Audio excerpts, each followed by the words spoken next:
মাত্র 2 মিনিটের চার্জেই 400 কিলোমিটার পর্যন্ত চলবে এই সাইকেল। রয়েছে অত্যাধুনিক সব ফিচার্স। বাজারে নয়া ই সাইকেল আনতে চলেছে জিও। কত দাম রাখা হয়েছে, কি কি সুবিধা মিলবে এতে জানুন। সময় বদলাচ্ছে গাড়ির ধরনও। পেট্রোল ডিজেল চালিত গাড়ি ছেড়ে বৈদ্যুতিন বাইক সাইকেলের দিকে ঝুঁকছে জনতা, আর তাই বাজারে আসছে নিত্য নতুন ধরনের সাইকেল বাইক। আর সেই বাজার ধরতেই জিও ফোন সিম স্ট্রিমিং অ্যাপের পর এবার শীঘ্রই বাজারে বৈদ্যুতিক সাইকেল আনতে চলেছে জিও, যা একবার ফুল চার্জে 400 কিলোমিটার পর্যন্ত চলতে সক্ষম হবে। সাশ্রয়ী মূল্যের পাশাপাশি আধুনিক প্রযুক্তি এবং স্টাইলিশ ডিজাইনের এই ই সাইকেলটি দৈনন্দিন যাত্রাকে আরও সহজ এবং পরিবেশ বান্ধব করে তুলবে বলে মনে করছেন কোম্পানি কর্তৃপক্ষ। কি কি বিশেষত্ব রয়েছে এই ই সাইকেলের?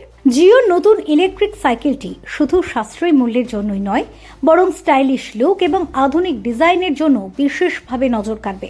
স্পোর্টি এবং ট্রেন্ডি ডিজাইনের এই সাইকেলটি মহিলাদের জন্য বেশ উপযুক্ত। এতে রয়েছে stylish LED light, digital display, diamond frame design, যা সাইকেলটিকে আরো আকর্ষণীয় করে তুলবে। উচ্চমানের উপাদান দিয়ে তৈরি হওয়ায় এটি আরামদায়ক এবং মজবুত হবে। এতে রয়েছে শক্তিশালী লিথিয়াম আয়ন ব্যাটারি সহ 400 কিলোমিটার পর্যন্ত রেঞ্জ। ইকো মোড থেকে হাই স্পিড মোড পর্যন্ত বিভিন্ন বিকল্প থাকবে এই ই সাইকেলে। সেই সাথে জিপিএস ট্র্যাকিং, স্মার্ট কানেক্টিভিটি এবং রিভার্স মোডের মতো উন্নত প্রযুক্তি দেওয়া হবে। এছাড়া জলরোধী নকশা এবং শক অ্যাবজর্বার থাকায় এটি যে কোনো রাস্তায় মসৃণভাবে চলতেও সক্ষম। আর এই সকল বৈশিষ্ট্যগুলির সমন্বয়ে জিও ইলেকট্রিক সাইকেলটি স্টাইল, পারফরমেন্স এবং আধুনিক প্রযুক্তির এক অনন্য উদাহরণ হয়ে উঠেছে।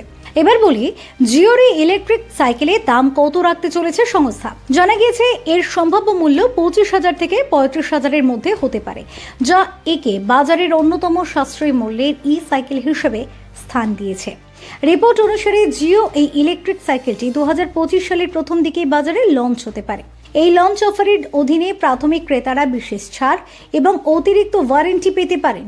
তাই যদি কেউ বাজেট বান্ধব, দীর্ঘ পরিসরের এবং উচ্চ কার্যক্ষমতা সম্পন্ন ই সাইকেল কেনার কথা ভাবেন, তাহলে জিওর এই ইলেকট্রিক সাইকেলটি তার জন্য সেরা পছন্দ হতে পারে। Bureau report, talk to time.